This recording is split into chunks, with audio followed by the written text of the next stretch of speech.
Dress ஆன்லைன்லேருந்து order பண்ணியிருக்கோன்னு பார்க்கலாமா?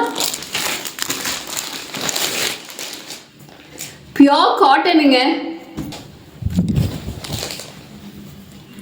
இதான் order பண்ணியிருக்கேன். இது வந்து பியோர் காட்டன், சூப்பராக இருக்குது பார்க்குறதுக்கு, தொடுறதுக்கு, எல்லாத்துக்கும். கீழே வந்து இந்த மாதிரி ஃப்ரில்ஸ் எல்லாம் கொடுத்துருக்காங்க.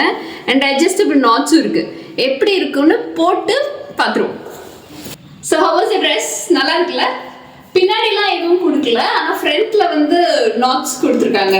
ஆக்சுவலி இந்த ட்ரெஸ் வந்து ரொம்ப கம்ஃபர்டபுளாக இருக்குது. இது வந்து ஆக்சுவலாக எனக்கு கொஞ்சம் லூஸாக தான் இருந்தது. ஆனால் இந்த இடத்துல வந்து ஒரு நாட் கொடுத்துருக்காங்க. இந்த சுருக்கு பையிலெல்லாம் இருக்கும்ல, அந்த மாதிரி சுருக்கு நாட் மாதிரி இருக்குது. உள்ளுக்குள்ளே இருந்து எலாஸ்டிக் மாதிரி இழுக்கிற மாதிரி இருக்குது. But it was so good. ரொம்ப அழகாக இருக்குது. Pure cotton. வெயில் காலத்தில் செம்மையாக செட் ஆகும். குளிர்காலத்தில் கொஞ்சம் குளிர் தான் செய்யும். பட் வந்து பார்க்குறதுக்கு ரொம்ப க்யூட்டாக இருந்ததுனால நான் எடுத்துட்டேன். உண்மையிலே இது நல்லாவும் இருக்குது. கீழேயும் இந்த மாதிரி வந்து ஃப்ரில்ஸ் மாதிரி கொடுத்துருக்காங்க. So it was so good. எனக்கு ரொம்ப பிடிச்சிருக்கு. இதோட லிங்கை வந்து நான் டிஸ்கிரிப்ஷனில் தரேன். உங்களுக்கு வேணும்னா நீங்களும் யூஸ் பண்ணிக்கோங்க. ஓகே.